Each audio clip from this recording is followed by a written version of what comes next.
সাগরের পাড়ে গিয়ে আপনি দাঁড়ান, দাঁড়িয়ে থাকবেন, এই বিশাল সমুদ্র গর্জন করতে করতে আসবে, এসে বিনয়ের সাথে আপনার পা ধুয়ে দিবে। আল্লাহ পাক তাকে এই আদেশ করেছেন, তোমার সামনে দাঁড়ালে পা ধুয়ে দিও, অহংকার করো না। সাগরকে দেখেন, বিশাল সাগর।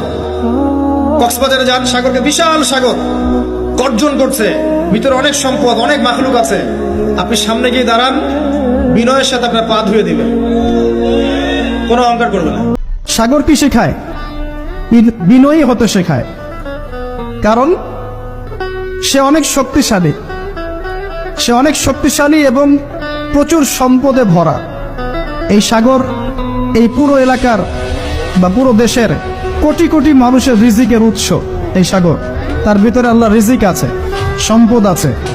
অনেক সম্পদে পরিপূর্ণ থাকার পরেও সাগর খুব শান্ত, তার মধ্যে খুব উদ্ধত অহংকারী আচরণ দেখা যায়। ঠিক আল্লাহর জ্ঞানী মানুষরা সমুদ্রের মতো হয়, তাদের ভিতরে অনেক জ্ঞান থাকে, কিন্তু তারপরেও তারা শান্ত থাকে, বিনয়ী থাকে। যাদের ভিতরে সম্পদ কম তাদের লাফালাফি বেশি।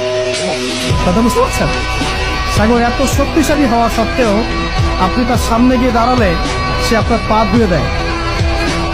আল্লাহ বিনয়ী মানুষরা এমনই হয়, অনেক শক্তিশালী হওয়া সত্ত্বেও, সম্পদশালী হওয়া সত্ত্বেও তারা আপনার পা ধুয়ে দিবে। অনেক শেখার আছে। এই পৃথিবীর সবচাইতে বড় সাগরের নাম হচ্ছে প্রশান্ত মহাসাগর। আরে প্রশান্ত মহাসাগরের সবচেয়ে গভীরতম জায়গার নাম হচ্ছে মারিয়ানা ট্রেঞ্চ। এই মারিয়ানা ট্রেঞ্চের গভীরতা প্রায় 36,000 ফিট, অ্যাপ্রক্সিমেটলি 36,000 ফিট গভীর। কেন ইমাজিন, কল্পনা করতে পারেন আপনি কত গভীর? আরে পৃথিবীর সবচেয়ে বড় যে পাহাড়টা মাউন্ট এভারেস্ট, এটার উচ্চতা প্রায় 29,035 ফিট। তাহলে সাগরের গভীরতা 36,000 ফিট, আর মাউন্ট এভারেস্টের গভীরতা মাত্র 29,000 ফিট। তাহলে মাউন্ট এভারেস্টকে আস্ত তুলে ধরে এনে প্রশান্ত মহাসাগরের সবচেয়ে গভীর জায়গা মারিয়ানা ট্রেঞ্চের উপর যদি ছেড়ে দেওয়া হয়, পুরো পাহাড়টা পানির নিচে তলিয়ে যাবে। তার উপরেও আরো পানি থেকে যাবে প্রায় 7,000 ফিট। মাউন্ট এভারেস্ট নেপালের সাগর পাতায় অবস্থিত 29,035 ফিটের পাহাড়টা প্রশান্ত মহাসাগরে রেখে দিলে পুরো পাহাড়টা তলিয়ে যাবে, উপরে খালি পানি থাকবে আর 7,000 ফিট। এই পৃথিবীর দ্বিতীয় গভীরতম মহাসাগরের নাম আটলান্টিক মহাসাগর, যেটার সবচাইতে গভীর জায়গার নাম পোর্টোরিকো।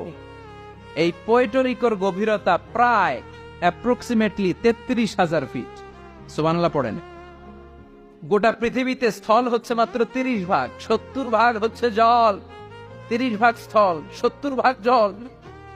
আটলান্টিক মহাসাগর কত বড় সাগর, লম্বা যে কত বড়, অ্যাটলাস ম্যাপ নিয়ে যাদের ধারণা, কিছু ধারণা পাবেন। লম্বায় না, আড়াআড়ি ভাবে পাশের দিক থেকে আটলান্টিক মহাসাগরটা কতটুকু পাশ, কতটুকু প্রশস্ত। এই আটলান্টিক মহাসাগরকে ক্রস করে ইউরোপ থেকে আমেরিকায় যেতে হলে বিমানগুলো আড়াআড়ি ভাবে এই সাগরটাকে পাস করে যেতে হয়। আগে যেত কনকর্ড, যেটা ঘন্টায় বিমানটা 1000 মাইল বেগে চলত। ঘন্টায় কয় হাজার মাইল?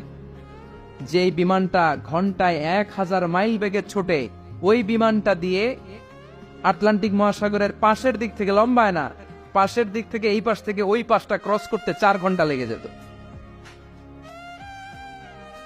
হিথ্রো এয়ারপোর্ট থেকে জন এফ কেনেডি এয়ারপোর্ট, ওখানে যেতে 4 ঘন্টারও বেশি লেগে যায়। সুবহানাল্লাহ পড়েন। তার মানে আড়াআড়ি ভাবে আটলান্টিক মহাসাগর প্রায় 4000 মাইল। পৃথিবীতে মহাসাগর কি শুধু এই দুইটা, প্রশান্ত আর আটলান্টিক মহাসাগর? ভারত মহাসাগর আছে না নেই? উত্তর মহাসাগর, দক্ষিণ মহাসাগর, কৃষ্ণ সাগর, চায়না সাগর, ভূমধ্য সাগর, লোহিত সাগর, বঙ্গোপসাগর, সাগর আর সাগরের ছড়াছড়ি। আল্লাহ বললেন, আলহামদু, প্রশংসা তুই কেমন করে করবি শোন। পৃথিবীর সব সাগর আর মহাসাগরের পানি যদি কালি হয়ে যা, আর পৃথিবীর যত গাছপালা আছে, সব গাছপালা যে পাতাগুলো আছে, এই পাতাগুলো যদি এরকম খাতা হয়ে যায়, আর সাগরের জল নামক কালি দিয়ে গাছের পাতা নামক খাতার উপরে যদি আমার তাসবিহগুলো তোরা লিখতে শুরু করে দিস, তাহলে পৃথিবীর এই বিশাল মহাসাগরের পানিগুলো, যেগুলোকে কালির সাথে আমি উপমা দিয়েছি, এই কালি সব শেষ হয়ে যাবে। পৃথিবীতে যত গাছের পাতা আছে, যেগুলো দিন দিয়ে খাতা বানালি, খাতাও ফুরিয়ে যাবে। ফুরাবে না, শুধু আমার প্রশংসা। চিৎকার করে বলেন ঠিক কিনা? সাগরের পাড়ে গিয়ে আপনি দাঁড়ান, দাঁড়িয়ে থাকবেন, এই বিশাল সমুদ্র গর্জন করতে করতে আসবে, এসে বিনয়ের সাথে আপনার পা ধুয়ে দিবে। আল্লাহ পাক তাকে এই আদেশ করেছেন, তোমার সামনে দাঁড়ালে পা ধুয়ে দিও, অহংকার করো না।